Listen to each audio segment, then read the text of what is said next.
పాకిస్తాన్కి చుక్కలు చూపిస్తున్న మల్టీనేషనల్ కంపెనీస్ ఇప్పుడు ఏమైందంటారా? మైక్రోసాఫ్ట్ లాంటి దిగ్గజం పాకిస్తాన్ని వదిలి వెళ్ళిపోతుందని చెప్పేసి లింక్డ్ఇన్ ఖాతాలో జావేద్ రెహమాన్ అని చెప్పేసి దాన్ని స్థాపించడానికి ఎవరైతే హెల్ప్ చేశారో 2000 సంవత్సరం జూన్లో మైక్రోసాఫ్ట్ని పాకిస్తాన్లో స్థాపించడానికి ఆయన హెల్ప్ చేశాడు. ఆయన వచ్చేసి ఐటీని పాకిస్తాన్లో అభివృద్ధి చెందడానికి ఇదొక ఒక స్టాండర్డ్ అయిపోతుంది మైక్రోసాఫ్ట్ లాంటి దిగ్గజం వచ్చిన తర్వాత అని చెప్పి ఆయన అనుకున్నాడు. కానీ ఆయననే లింక్డ్ఇన్ తన అకౌంట్లో తన ఖాతాలో రాశాడు. చాలా క్లియర్గా ఏమని రాశాడు అని అంటే, పాకిస్తాన్ నుంచి మైక్రోసాఫ్ట్ వెళ్ళిపోబోతుంది. Pakistan foreign ministry IT ministry ఎవరైతే ఉన్నారో ఆ మినిస్ట్రీకి కూడా ఆయన మెసేజ్ పెట్టాడు. ఏమని పెట్టాడంటే చాలా క్లియర్గా, ఇలాంటి మల్టీనేషనల్ కంపెనీస్ రావడం చాలా కష్టం, వచ్చినవన్నీ వెళ్ళిపోతున్నాయి, అవన్నీ ఇక్కడ పని చేసుకునే పరిస్థితులని మనం ప్రొవైడ్ చేయలేకపోతున్నాం. దీని మీద మీరు ఖచ్చితంగా చర్యలు తీసుకోవాలి, ఆలోచించాలి. ఇలాంటి కంపెనీస్ అన్నీ ఉండి మనకి ఫారెన్ ఎక్స్చేంజ్ ఏదైతే ఫారెన్ నుంచి డాలర్స్ వస్తాయో ఇవన్నీ కూడా ఆర్థికంగా పాకిస్తాన్ని ముందుకు తీసుకెళ్లే అవకాశం ఉంటుంది. అలాంటి అవకాశం లేకుండా ఇక్కడ జరుగుతున్నాయి. చాలా మల్టీనేషనల్ కంపెనీస్ మైక్రోసాఫ్ట్ లాంటి దిగ్గజం కూడా పాకిస్తాన్ని వదిలి వెళ్ళిపోతుంది. వాళ్ళకున్న ఎంప్లాయీస్ అందరినీ అక్కడ నుంచి తీసేసి ఓన్లీ ఒక టెంపరీ ఒక చిన్న ఆఫీస్ని పెట్టి దాంట్లో 5 ఎంప్లాయీస్ని మాత్రమే ఓన్లీ 5 ఎంప్లాయీస్ని మాత్రమే పెట్టి ఆఫీస్ని రన్ చేద్దాం అనుకుంటుంది. తన పూర్తి ఆపరేషన్స్ అంటే మైక్రోసాఫ్ట్కి సంబంధించిన ప్రాజెక్ట్స్ కావచ్చు, అక్కడ సంబంధించిన స్టాఫ్ అందరినీ కూడా తీసేసి దానికి సంబంధించిన ఇన్ఫ్రాస్ట్రక్చర్ అంటే బిల్డింగ్స్ వీటన్నిటిని కూడా తీసేసి మైక్రోసాఫ్ట్ పూర్తిగా వెళ్ళిపోదామని ప్లాన్ చేస్తుంది. దీనికి గల్ల కారణాలు ఏంటనేది కూడా మరింత ఇన్ఫర్మేషన్ని మా ప్రతినిధి మధుతోని మాట్లాడి తెలుసుకునే ప్రయత్నం చేద్దాం. మధు, చెప్పండి, పాకిస్తాన్ నుంచి మైక్రోసాఫ్ట్ వెళ్ళిపోవడానికి గల కారణాలు ఏంటి? అంటే భద్రతాపరమైనటువంటి కారణాలను ప్రస్తుతం మైక్రోసాఫ్ట్ తెరపైకి తెచ్చే ప్రయత్నం చేస్తా ఉంది. సేఫ్టీ అంటే ఎంప్లాయీస్ సంబంధించినటువంటి విషయంలో కావచ్చు, అక్కడ కార్యకలాపాలు ప్రశాంతంగా నిర్వహించేటువంటి సిచ్యువేషన్ లేకపోవడం, ఫ్యూచర్ లో కూడా అంతర్గత కలహాలుతో పాకిస్తాన్ లో అశాంతి నెలకొనేటువంటి సిచ్యువేషన్ ఉంది. దాంట్లో భాగంగా మైక్రోసాఫ్ట్ ఈ నిర్ణయం తీసుకున్నట్టుగా తెలుస్తా ఉంది. పూర్తిగా ప్రస్తుతం ఉన్నటువంటి అక్కడ ప్రభుత్వం కూలిపోయి ఫ్యూచర్ లో అక్కడ సైనిక పాలన తిరుగుబాటు వచ్చేటువంటి అవకాశాలు కూడా కనిపిస్తా ఉన్నాయి. దీంతో అలర్ట్ అయింది. ప్రస్తుతం ఆ కంపెనీ చర్యలు తీసుకున్నట్టుగా తెలుస్తా ఉంది. దానికి కొన్ని రీజన్స్ ఉన్నాయి.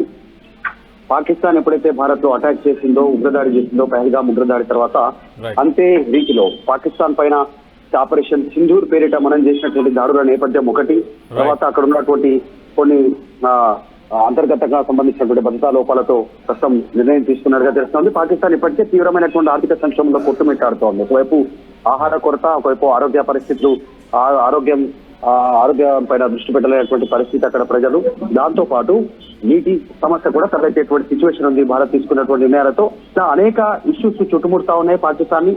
ప్రస్తుతం మైక్రోసాఫ్ట్ కూడా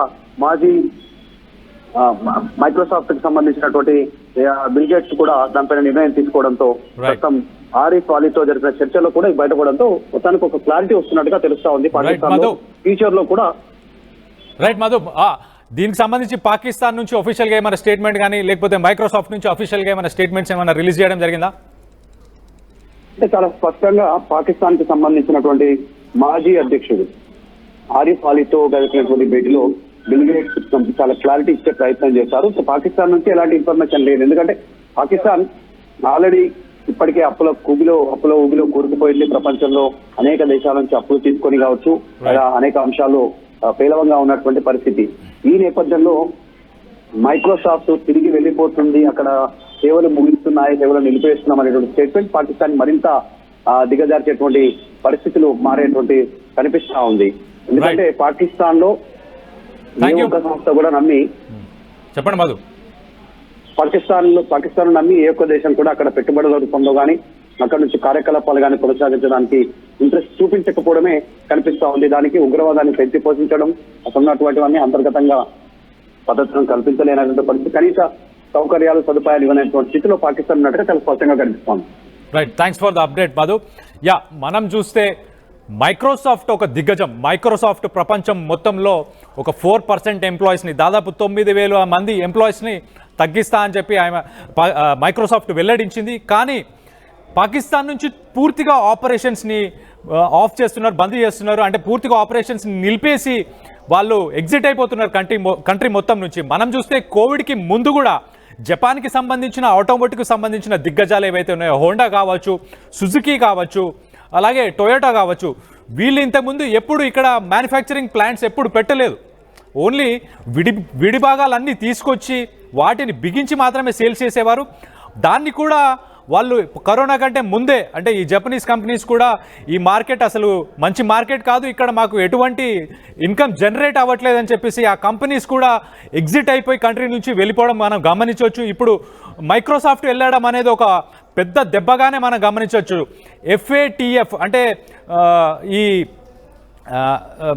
మిలిషియా అంటే మిలిటరీ టెర్రరిస్ట్కి సంబంధించి ఏదైతే ఫండింగ్ ఇచ్చే ఒక బ్లాక్ లిస్ట్ చేసే ఒక ఆర్గనైజేషన్ ఉందో, ఆ ఆర్గనైజేషన్ కూడా పాకిస్తాన్ ఇంతకుముందు బ్లాక్ లిస్ట్ చేసింది. అంటే ఈ టెర్రరిస్ట్ ఆర్గనైజేషన్స్ అన్నిటికీ వీళ్ళు ఫండింగ్ ఇస్తున్నారు, వెపన్స్ ఇస్తున్నారు, ట్రైనింగ్ ఇస్తున్నారు, ఆశ్రయం ఇస్తున్నారు. కాబట్టే వీళ్ళు ఎకనామికల్గా వీళ్ళకి లోన్స్ ఇవ్వకుండా బ్లాక్ లిస్ట్లో, గ్రే లిస్ట్లో ఇంతకుముందు పెట్టారు. సో ఇప్పుడు రీసెంట్గా ఈ మైక్రోసాఫ్ట్ ఎగ్జిట్ కావచ్చు, ఈ టొయోటా కావచ్చు, వీటన్నిటి ఎగ్జిట్ కూడా ఎకనామికలీ దాని మీద చాలా పెద్ద దెబ్బపడే అవకాశం ఉంది. ఇప్పుడైతే ఏదైతే ఇంటర్నేషనల్ ఆర్గనైజేషన్స్ నుంచి వాటికి లోన్స్ వస్తున్నాయో, ఆ లోన్స్ని కూడా మళ్ళీ వీళ్ళు పునరాలోచన, అంటే వీళ్ళకి ఇద్దామా లేదా అన్న ఆలోచన చేసే అవకాశం కూడా ఉంది. పాకిస్తాను తన గొయ్యి తనే తవ్వుకుంటుంది. ఒక పక్కన టెర్రరిస్టులని తయారు చేసి భారత్ లాంటి ఒక సెక్యులర్ కంట్రీ మీదకి పంపిస్తూ, ఇంకో పక్కన వీళ్ళు నెగిటివ్గా ఉండే, అంటే ఈ దుష్టశక్తులని వీళ్ళు పోషిస్తున్నారు. కాబట్టి ప్రపంచమంతా వీటిని గమనిస్తుంది. And international companies, multinational companies అన్నీ కూడా పాకిస్తాన్ని వదిలి వెళ్ళిపోవడం కూడా మనం గమనించవచ్చు. మనం విజువల్స్లో చూడొచ్చు. ఇక్కడ మైక్రోసాఫ్ట్కి సంబంధించి బిల్ గేట్స్ మాజీ ప్రధానితో కూడా మాట్లాడుతున్నారు. ఆయనకు కూడా నీట్గా వివరించినట్టు అర్థమవుతుంది, పాకిస్తాన్లో మేము ఇంకా బిజినెస్ చేయలేమని చెప్పి వాళ్ళు డిస్కషన్లో పార్టిసిపేట్ చేసినట్టు మనకు తెలుస్తుంది. ఈ మైక్రోసాఫ్ట్ని పాకిస్తాన్లో 2000లో లాంచ్ చేయడానికి హెల్ప్ చేసిన జావేద్ అనే ఒక పర్సన్ ఎవరైతే ఉన్నారో ఆయన లింక్డ్ఇన్ పోస్ట్లో కూడా చాలా క్లియర్గా స్టేట్ చేశారు. ఐటీ మినిస్ట్రీ ఏదైతే ఉందో, ఈ మల్టీనేషనల్ కంపెనీస్ ఇక్కడ వర్క్ చేసుకునే ఎన్విరాన్మెంట్ని వీళ్ళు తీసుకొస్తే కానీ ఇలాంటి కంపెనీస్ ఉండవు పాకిస్తాన్లో. పాకిస్తాన్ ఎకనామికల్గా, ఆర్థికంగా, లేకపోతే సామాజికంగా అన్ని రకాలుగా ఇది బాగుపడడానికి, ముందుకెళ్ళడానికి మాత్రం గవర్నమెంట్ దీనికి చర్యలు తీసుకోవాలని చెప్పి ఆయన చెప్పడం మనం గమనించవచ్చు. తెలుగులో న్యూస్ కి ఫాస్టెస్ట్ యాప్ ఇప్పుడు టోటల్లీ న్యూ అవతార్లో జస్ట్ 5 seconds లో కంప్లీట్ న్యూస్. సోషల్ మీడియాలో ట్రెండ్స్ కి one stop solution. Live TV app voice search option తో ఇప్పుడే డౌన్లోడ్ చేయండి లేదా అప్డేట్ అయిపోండి. యాప్ లింక్ డిస్క్రిప్షన్ లో ఉంది.